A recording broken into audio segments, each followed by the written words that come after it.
Well, hello and welcome to this week's episode of the Family Business Podcast. I'm absolutely delighted this week to be joined by Ian Sterling, who is one of the directors at the Arbiki Distillery up in Scotland. Firstly, Ian, thank you for joining us on the show today. My pleasure, Russ. Good to be here, and thank you very much for the invite. No worries. And I appreciate you are very busy at the moment. You've got a business to run. And so we really appreciate you sharing your thoughts with us today. We're going to be looking at innovation and in particular a product that you have innovated. But before we get into that, perhaps you could introduce yourself to our audience and give them a whistle-stop tour of your career today. Sure. Fundamentally, I spent most of my career when I was working with corporates in the drinks industry. And so coming back to setting up and owning a distillery was a natural place to come to. Started off in that space with White & Mackay, then Jim Beam, then Diageo, the world's biggest spirits business. And then after leaving Diageo, I set up a marketing business with my brothers, John and David, who are now in the distillery business. And we ended up doing some marketing for William Grant. So a fair portfolio of drinks businesses. I also worked with the Volkswagen Group, but we came back to the family business, working with my brothers after that. And naturally, we ended up working in the drink space and then working with people, creating new products, creating brands. And gradually, it became obvious that we had all the ingredients, i.e. the brand making, the farm growing all the ingredients. We had a building, we had water, and the bits we were missing. And that's kind of where the innovation and collaboration comes in. The bits we were missing was the actual kit, so we had to go out and spec that. But thankfully, I'd done an MBA at Heriot-Watt University that has the Institute of Distilling and Brewing. And so that missing piece, I went to the heads there and then was pointed in the right direction in terms of the chap that ran the MSc program. And we took various projects that we were working on in terms of brand building and just setting up the distillery to the MSc program. Because for me, obviously, all the students were writing dissertations. So after discussions, these problems or challenges we had then became dissertations. And so in the short version, we got a beauty parade of talent from Heriot-Watt, a world-class institute, and knowledge and people. So in terms of that was probably the first kind of collaboration, and you're going into a hotbed of innovation and people from across the world. So some of the guys that worked with us were from Seattle. They were all over the world. Wow.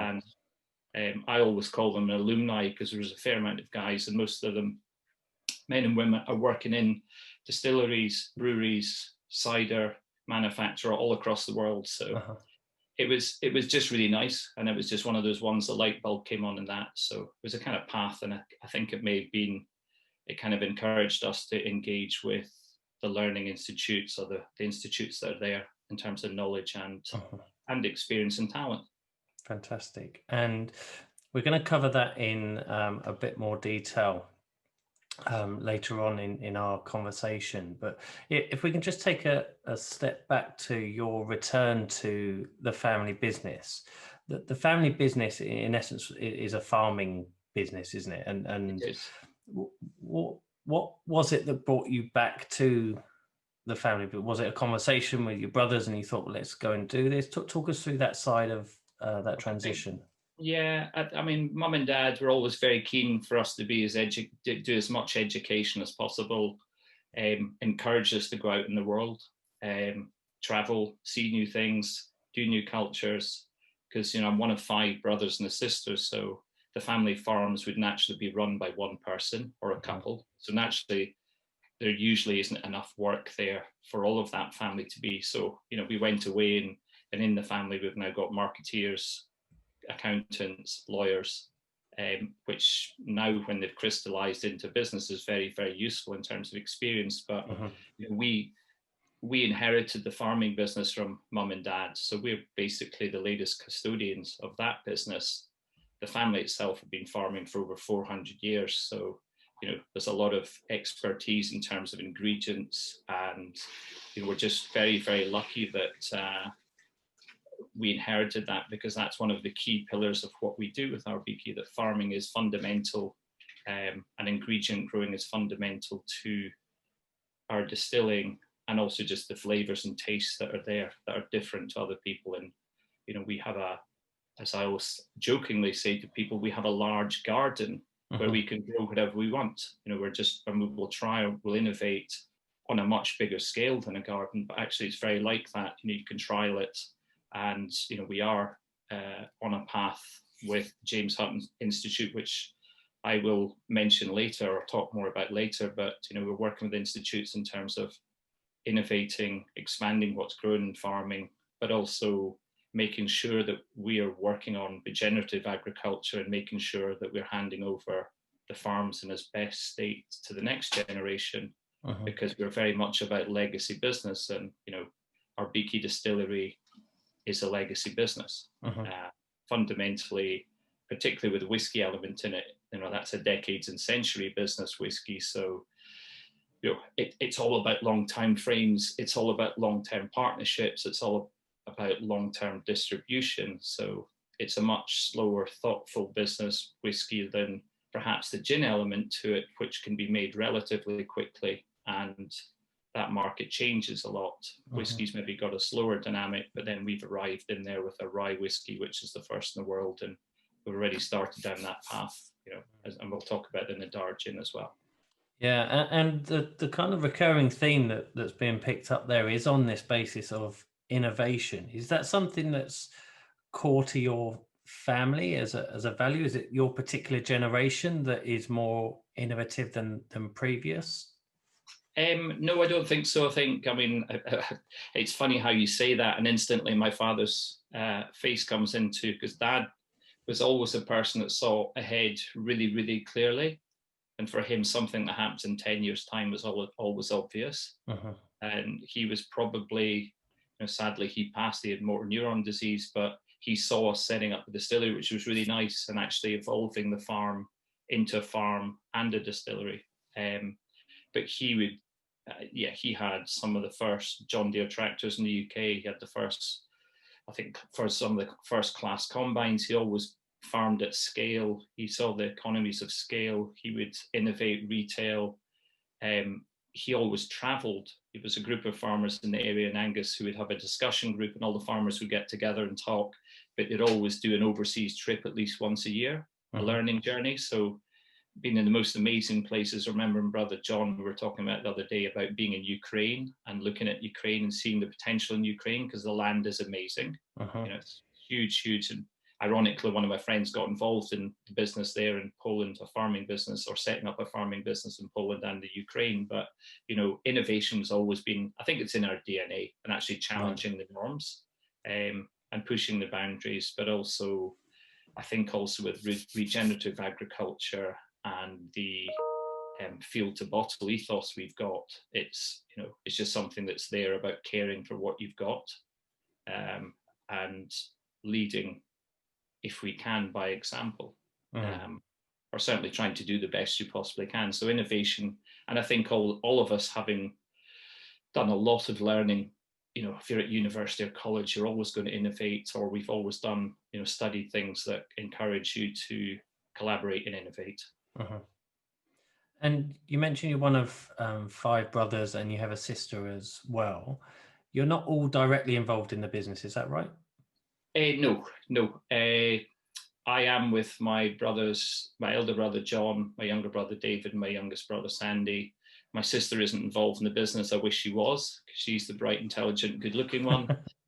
But she's a corporate lawyer, and she's more than capable of looking after herself. But wise advice, and she now lives in Germany, in Hamburg. And my elder brother Andrew we set up the brothers together, a business called Stirfresh, which Andrew now runs very successfully. It was a very good business. And again, that was taking raw material from the farms, so potatoes and vegetables, and creating added value products there. So he's one of a few prepared veg producers in the UK, and has some very good contracts with retailers. So very successful business and good learnings there for us when we were setting up our own manufacturing plant, if you were to say that about a distillery. Yeah, and so it feels more as if it's a business family than necessarily a single sort of family business, if that's Correct. an appropriate Correct. way of looking at it. And that in itself can bring some challenges with how decisions are made either within the business and within the family, particularly if it's a broader family enterprise. Can you sort of talk us through again your decision-making processes, what forums and governance you have in place to help you out? I think, I mean, the key thing is in the partners of the business. So John, Dave, and I will discuss most things. In reality, we live in different locations. David lives in America. I live in Edinburgh. John lives on the farm, so up north in Angus, north of Dundee. And so that will always happen. And as I was saying to you, we're just about to have a director's Zoom call after this. So that kind of communication is important because things are always evolving. And obviously, presently, right now, things are changing by the day or often by the minute. And so, but I think regressing back to when we were children and we brought up by mum and dad would always involve us in farming or business discussions round the kitchen table, and we'd be asked our opinion. So, do we go on a holiday, a nice summer holiday, or do we buy a new farm? Hands up, that in simplistic terms. But those conversations did happen. I remember those vividly. And, we were always brought up that way, and you were immersed in that farming business. So as you say, coming back to it is very, very easy. In fact, it's hallelujah, because we inherited the farming business on one side and we were running a marketing and events business on the other. And neither the twain shall meet sometimes. But actually, you then go marketing, brand, alcohol, ingredients. And actually, you've managed to combine both of those. And so it certainly puts me in a very happy place because I'm a farmer's son. So, I may have done wonderful things with Diageo and some great corporates, but actually I'm more happy being on the farm. And actually, it's one of the advantages of we're about to open our distillery experience soon. And that will all, for me, it's all about telling people about farm and growing and distilling rather than just distilling, and actually, explaining how it works, but also encouraging people to grow their own, experiment, see how ingredients come together, and explaining provenance and terroir and all the subtleties that the wine industry has done for a very long time. It's taking that learning, but also then collaborating with, as we've done with Nadar, with likes of Abertay University in the food and drink department there, or the James Hutton Crop Institute, which is world class. And thankfully, it's only about less than half an hour away from our farm. So we're incredibly lucky to have these incredibly smart people doing world-class things with crops. And, I'll say crops, but then when I'm talking distilling, I'm talking about ingredients and innovating with ingredients. And the answer from our business for most of those projects will always be yes, because we're innovators. Absolutely. And that brings us really nicely onto that subject of innovation. And in particular, you've created the world's first climate positive gin, which is under the Nadir brand that you've created. And you touched on it in the introduction about how that collaboration came about. But what was the motivation behind making it climate positive rather than just producing a gin, for example? Well, there was a few elements there. One, as I spoke before, our master distiller, Kirsty Black, came from Heriot-Watt University. So Kirsty, after MSc, continued her education and learning, and we would give her time to go and do her PhD. So she would go to, as I would call it jokingly, go to school every week, which would almost hit me every time I said that, but never mind. It's like going away doing the learning. But then she was working, she was being supervised at Abertay University by Dr. Graham Walker in the food and drink space. So, and then they were collaborating with the James Hutton Institute with a chap called Pete Ainetta, who specializes in legumes and legume production, and had an EU or a European-wide project that was looking to distill alcohols from peas or from legumes. So all of this kind of combined. Kirsty worked on it for 5 years as her PhD. we were the ideal people to do it, because actually having peas in our crop rotation on the farm is really good, because you're getting a nitrogen fix for free. And in terms of the agri-business, that's one of the most expensive pieces, was using artificial nitrogen. So peas can actually put nitrogen into your soils for free as part of that rotation. Right. We're also then taking per bottle minus 1.5 kilos of carbon out of the atmosphere. And so you're on that climate journey from, you're being climate positive or carbon negative in terms of taking carbon away. And, we obviously gave it the time and space to grow. Kirsty obviously directed the project, and so deserves all the credit for achieving what she's done, along with the rest of the distilling team, because they've made a product that works in terms of climate, but actually the flavors and tastes are amazing. And we released the gin, and we've now released the vodka version, but you make the vodka version to make the gin. But gin in the UK is more popular, so we decided to do the gin first. And we're still in a world only space, and it's a nice thing to do.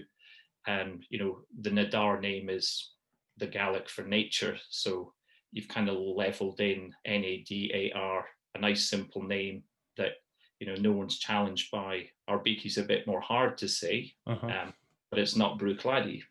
So people learn and they join the club, and Nadar is really, really proud of it, but it's also amazing what we can do with the partnership. So it's that collaboration and a willingness to innovate. And I think for our audience, that's a hugely beneficial takeaway, is you've done it with gin and now with vodka, but the lesson, I think, is around the ability to innovate and collaborate with places like universities and people with specific skills and skill sets that are there to all drive for a greater good, rather than just looking at distribution channels or just looking at ways in order to get your product out there. Looking at ways to innovate that product through collaboration could be a really exciting way, particularly given where we are with coronavirus and COVID and what's happening there. If businesses are looking at ways to innovate, but don't necessarily have the skill set in-house, understanding that there's a world out there that can help is a hugely positive thing. Well, I think a good example would be I studied across at Trinity College in Dublin a couple of years ago, and I recently had some of the MBA students work on a market entry strategy for China. And it's an amazing piece of work. I would have taken months to do that. Highly intelligent guys, had a real project to do. It took me some hours to brief them in terms of doing an initial session and answering the questions, because it's fairly complex to say the least. But what they came back with was amazing. I've just done the same with some marketing students at Strathclyde University, because they can't get, and particularly with COVID, they can't get internships. So they're desperate to have projects to work on. So we've given them a good, I think there's maybe 5 or 6 projects there, which is looking at digital, particularly in the Asian and Chinese markets. So combining the American platforms with the Chinese ones, so the Weibo and WeChat, how do you combine that with WhatsApp and Facebook? And that's a complex thing. But also just some of the marketing of whiskey clubs and everything else we're doing, that you've got people's brain power in there. So they're getting a real challenge with the real business, and we're getting some really good innovation. We don't need to use it, but it'll certainly move the conversation on. And I think those kinds of institutions, especially younger people who will find it harder to get jobs over the next period of time, the more real life experience you can give them, the better. I benefit from that, and I think I'll always do the extra hours to trying to help people, because I'll just now I probably with COVID reach more out into my network in terms of export. So I've gone to friends who work for competitors in Asia and gone, who are the good distributors? Who should we talk to? LinkedIn is my friend, a very good friend. And I think, there's lots that can be gained from linking, but also, going back to the collaboration. It's not always about you. And, those people have been very generous to me. They're in my black book of people to help. But, if you give, you'll always get back. And I think we were taught that by our parents. So it's all about values in terms of collaboration. And I think we did a soft launch or a very quiet launch for Nadar Gin at Abertay University. And the thing that gave me the most pleasure was Pete Ainetta from James Hutton Institute with his son, with the bottle of Nadar Gin. He was sitting there with this bottle and he's pointing to this product and his son, and he was so happy that his research was in a bottle.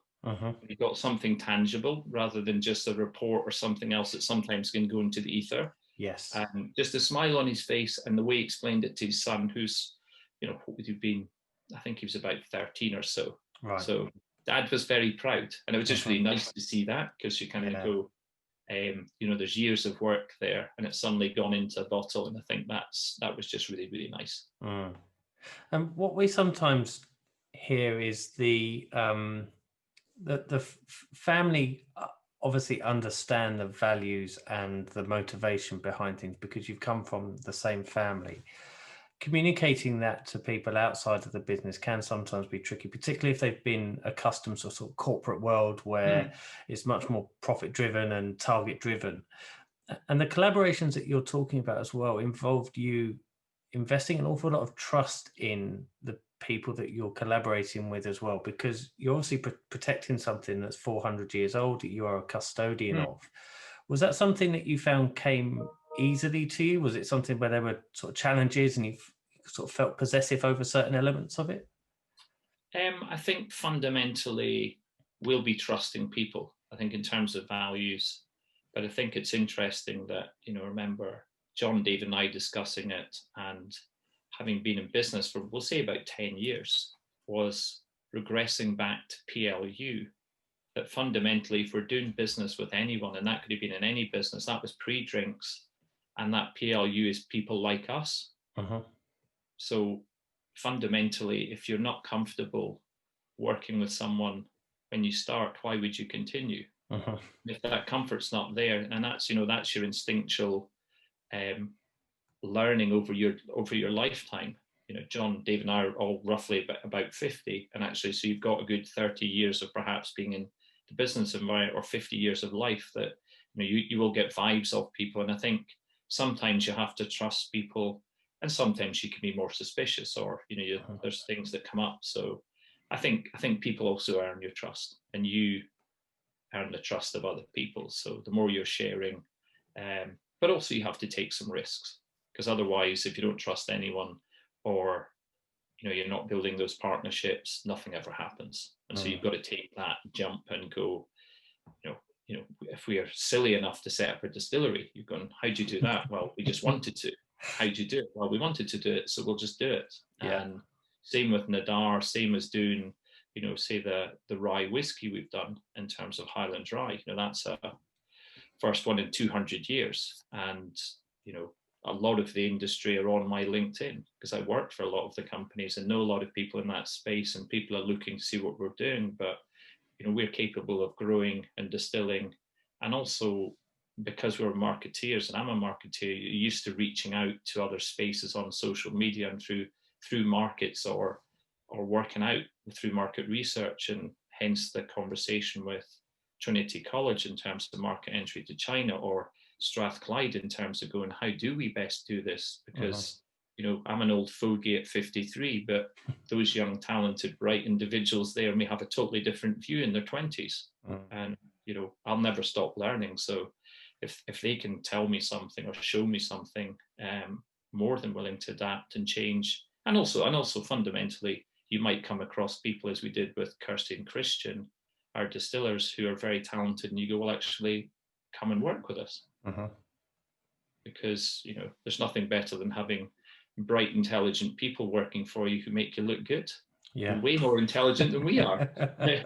And you just give them the tools and the space and the trust to do good things. And like you say, that the ability for them to then feel so proud of their contribution to what you're doing overall as a family, that is aligned to your values as a family, it's like a continual upward spiral of goodness, because you're all on the same page. You're looking to achieve the same things, rather than what can often happen with bringing, let's call them outsiders in inverted commas, into the business. that can be a challenge sometimes, because it's harder to articulate a feeling or a value around something than pure product or target driven. Absolutely, because a lot of it's in your DNA, or it's how you've been brought up. So, it's very subtle in that way. But then that's when you're out. I'll always look at people and go, actually, would they do well for us? And it was funny. I was doing a presentation online to Shanghai recently, a Sunday morning at 9 o'clock in the morning, a presentation, a tasting, and it was funny because I was doing it with my colleague Stephen, and we got to talking about AK's gin, which is named after our father. And I stopped Stephen, who was talking, and went, actually, I'll probably better explain this. And when I explained it was named after my father, who died, he'd passed in this horrible thing called MND. And we wanted to name a gin after him. And thankfully, it won the world championship before he passed. It was the reverence from the Chinese, who really value that kind of respect for their elders. Yes. And it was amazing, just the reaction in the room. And it was, it was on Wi-Fi. It was in a Zoom call, but it was just really powerful. And it's something that we will do without sometimes realizing that you're adding elements like that in. But I would only tell the story because I'm proud. You go, actually, that was a special day. Telling Dad the day we won the World Martini Championship, and I go, actually, you're world champion. So you can't do much better than that in terms of having your own alcohol. And it's just nice. And obviously, if you're in a family business, you can do that. Yeah, and like you say, family business. There's not many people that get to world champion status, is there? So that's very special. So that's a lovely story. In terms of sort of the continual innovation and your sort of role as a custodian, as a family, what's your hope for future generations? Is there ambitions to just retain this within the family and create an environment for people to flourish within, or what's the motivation there? Very, very, very, very much that, because in reality, in the next generation, there's, I think I counted the other day, 13 who could be engaged in the business. They're all fairly young just now, but actually, we're driving the business forward. One of the aims when we started to be was one of the most sustainable distilleries in the world. So there's a lot of work to do in that. And that's an ongoing project, and that will be an ongoing project for decades, because that's all about energy conservation, logistics, transport. That there's so many different things, but we've initiated some fairly forward-thinking projects in terms of logistics, in terms of new crops, in terms of, as I think I said before, we're about to open the distillery experience, hopefully next spring. So everyone can come up to north of Dundee and come and say hello. And beautiful place called Lunan Bay. And that will let people see the farm, how a scaled farm works, but also alongside a distillery, and how we're growing things like lemongrass and chilies and limes and coriander and strawberries and agave and whatever else, which always gets the news writers, agave making tequila. It's like, no, just happens to be an agave plant there. But that kind of thing where you're stretching imagination, but also hopefully inspiring people to do something similar. And so moving on that whole agenda, we're lucky that projects like the V&A Museum in Dundee's there, and they're almost getting about 1 million people a year coming up to that museum. Wow. And it's done incredibly well. It's about 40 minutes away from the distillery. And actually, Dundee as a city is really on the up. And, they're now talking of doing an Eden project in Dundee, which, if something like that was crystallized, I think there's a review, or they're looking at it in detail just now. But if that was to be close by, we'll say half an hour away from the distillery, you've suddenly got a sustainable space and a sustainable distillery. And very, very complementary. And, if anybody's working in that space in the next generation, there's so much you could do. I just wish I was 20 years younger, because I can imagine what's in that space and what you could do in terms of driving agendas forward, but also as a gin, vodka and whiskey producer, particularly whiskey, because whiskey is in every bar in the world, that you can influence the whole world. I'm starting to sound like a megalomaniac now, but actually in a really positive way. Yeah. Because if, we're doing the field to bottle with the rye, we can go field, variety, how it was distilled, where it was bottled, and it's all in one place. Mm. And then your challenge is getting it from there to further away. But these things are being addressed in very wise ways just now. There's some really great innovation in that space coming, and we can hopefully engage on that one. And it's you're then laying down, and particularly laying down, talk about laying down foundations, but laying down whiskey for decades, at which point the next generation, probably reading the William Grant's family book, probably third generation really benefiting from that, because you've got a big stock of aged whiskey that the owners, if they're smart, just let the machine continue to run, the business continue to run, and your role is going out and managing the distribution and the distribution partnerships around the world. That doesn't sound like a hard job to me. No, that sounds lots of fun. I make it sound very simple, but for me it's quite simple. Yeah. And we've spoken a little bit about the sort of longer term plans, and in particular, that's again one of the values of being family owned, is that you can take that longer term view with the business. But in the short term, we are facing at the moment periods of quite high levels of uncertainty. We're dealing with a global pandemic. Here in the UK, we've also got Brexit on the horizon, 80 odd days until that sort of transition period ends. How are you doing in terms of coping with the fact that there is now so much change, as you said at the outset, on a daily basis, and it's stuff that a lot of times is out of our control, in the sense of, there's only certain aspects of it that we can actually influence. How are you coping with that?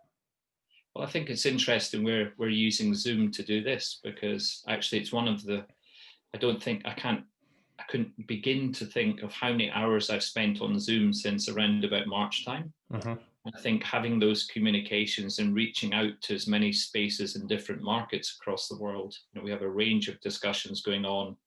I think within that period of change, you can be very dependent on a local market in terms of the UK, or even a European market. Obviously, Brexit's going to change that too, or add even more complication to that. So you want to be talking to faraway markets, just as I spoke about in terms of Shanghai. We sent some product, we did an online presentation, and we did an online tasting, which was very challenging, but at the same time we did it, and it's been done. And actually I was on WeChat talking to the boss there today, and because they just had a national week's holiday in China.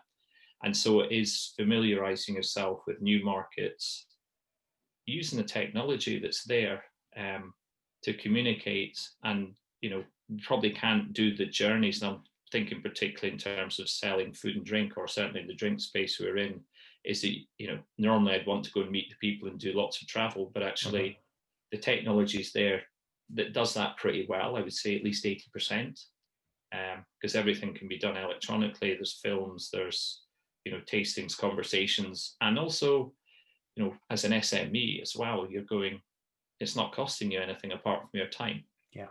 So actually, I think a lot of people have realized the power of video communication, because it's always been there, but actually this current crisis has created the need to use it. And going on the Brexit one, well, you look at different markets away from the EU. We'll continue to work with our distribution partners in the EU. There'll be complexity in terms of paperwork and everything else, and we just need to take a long-term or a medium to long-term view on those relationships and how we adjust to tariffs, non-tariffs, whatever they are. But all change creates opportunities in my mind, so you have to stay in the positive space and actually look at the opportunities. And we've looked, I think, in terms of the business over the kind of first 5 years, because we'll soon be 6, is we kind of looked at the UK, or maybe Scotland in year 1, UK in year 2, with London specifically as an export market, because it's very much a different country. It's an international space compared to the rest of the UK.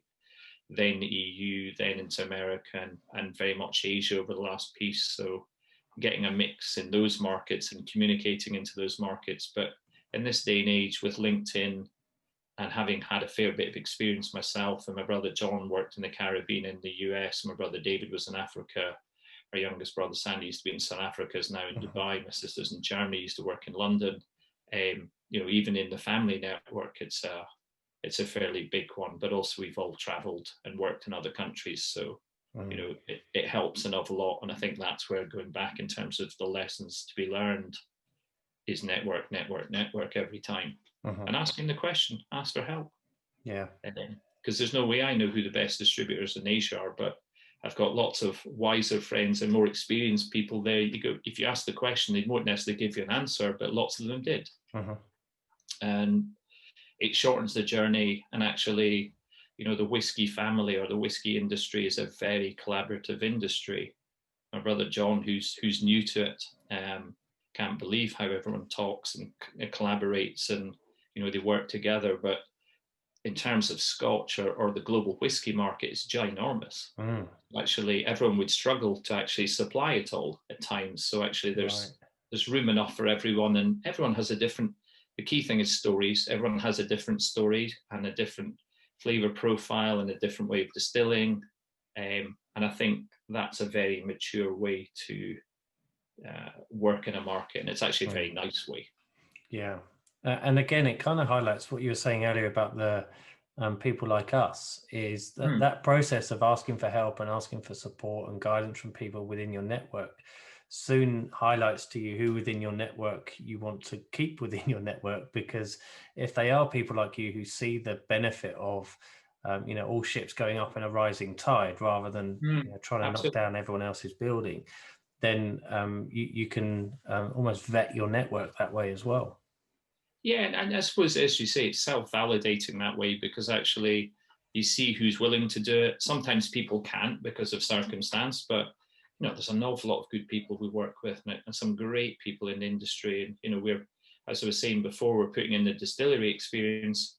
I've spoken to most of our competitors in that space who've been more than willing to share all the advice. I was reading an article on guests and experience to do with Macallan and their new place up north, and it was fascinating insight from Stuart Castles there, who's been doing this for a long period of time. And you just want people to really enjoy what they do, and you may as well borrow those experiences. It's not always going to be the same for every location, but there's so much you can learn very, very quickly. And if people are asking us for advice or help, instinctively we do it every time, because you're part of an industry, or with the students or the particularly younger people, it's actually giving them experience and actually giving them a hand up to get started in work, and encouraging them to do their education, but also to travel and learn, because that's probably one of the things that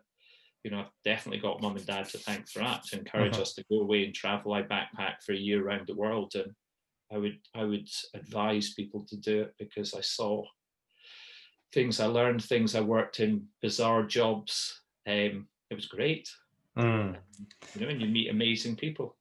And that again it can be quite a hot topic in sort of family business world around, should the next generation go off and explore? Should they go and tread their own path rather than sort of go through this set process of becoming involved in a family business? And I do know of examples where both have worked out relatively well. So I don't think there's a hard and fast rule, but I think that is extremely valuable. And again, we might be restricted right now in terms of where and how we can travel, but that for those sort of rising gen or next generation who are in businesses or have family businesses, and are looking at what their options might be, presumably you're suggesting that would be something definitely worth looking at, if not pursuing, because of the value that it brought to you. I learned an awful lot about the drinks industry working for the business I was with, whether it was my induction with Richard Patterson at White Mackay. The Nose is one of the best people in the world in terms of whiskey, blended whiskey, amazing performer, a great artist. Or working with my FD, working for the FD in that business, Brian had me doing projects and, gave me huge scope of things to do, because it could be anything. And he knew I would take it on as a challenge. And then the one I didn't want to do with him ended up being the one that Diageo headhunted me in to work for the biggest drinks company in the world. So a negative became a very positive. Yeah. But then I didn't want, by that time I'd had enough of working for big businesses. And you wanted to be self-employed, because as a family, we're all self-employed near enough. And it's just kind of in your DNA. And I'd got to the age where you want to be that. But it's amazing what you learn on that journey. But also people can mentor.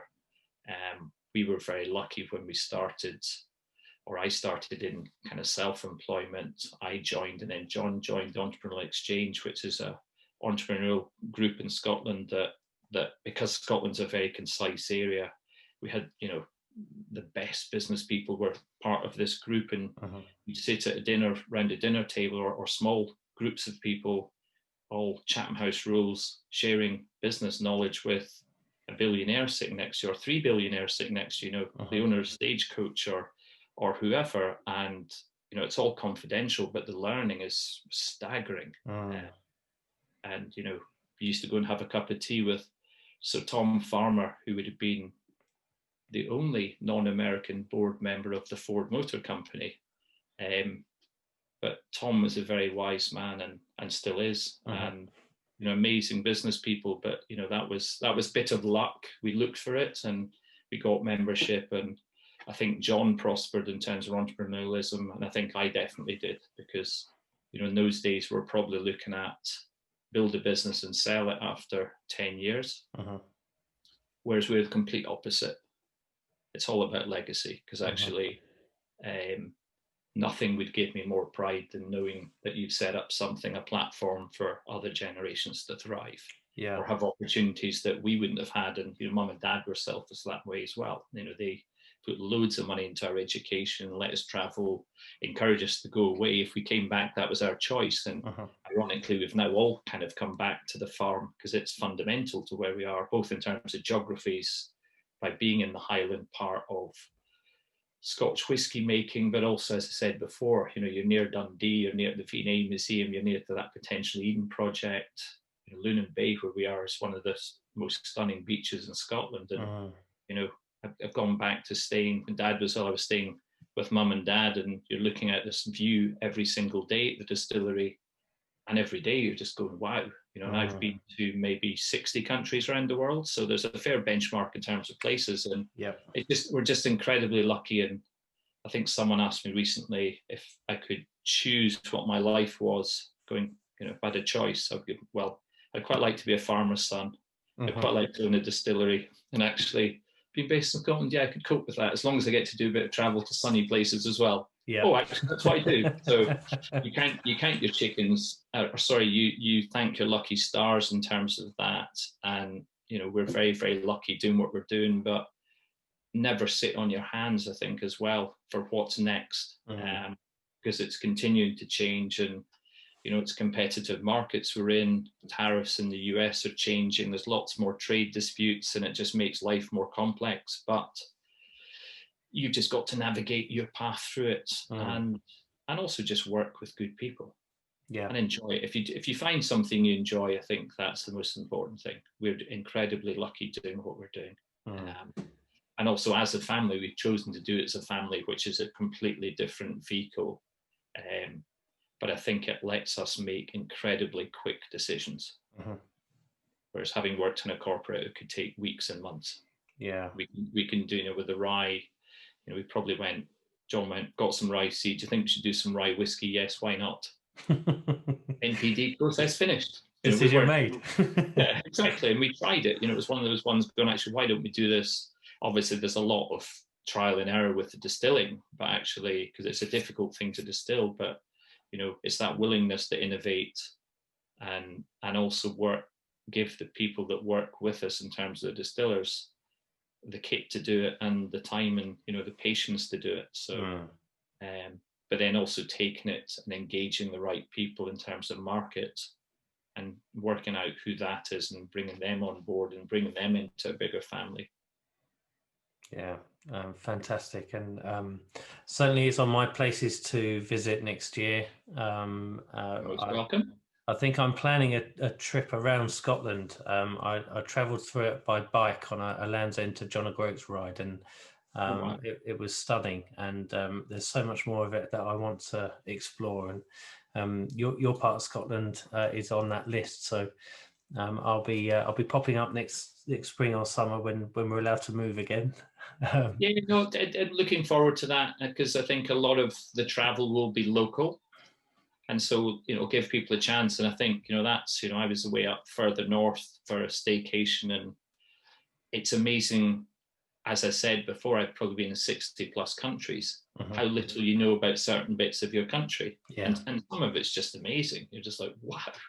You know, it's world class and it's sitting on your doorstep, but because you're so used to getting on a plane to going somewhere, and that's where it's really exciting, you know, having built the experience, allowing people to come into that space, but also helping encourage tourism into our local county, because obviously that's all about money and jobs and being a custodian in that space as well of the local community. So it's a nice thing to be able to do. And you know, we go out to the 20 plus countries that we work with our Beaky, and you're naturally promoting your locality and the geographies and everything else, as well as the farming and everything else. So it's a nice place to be.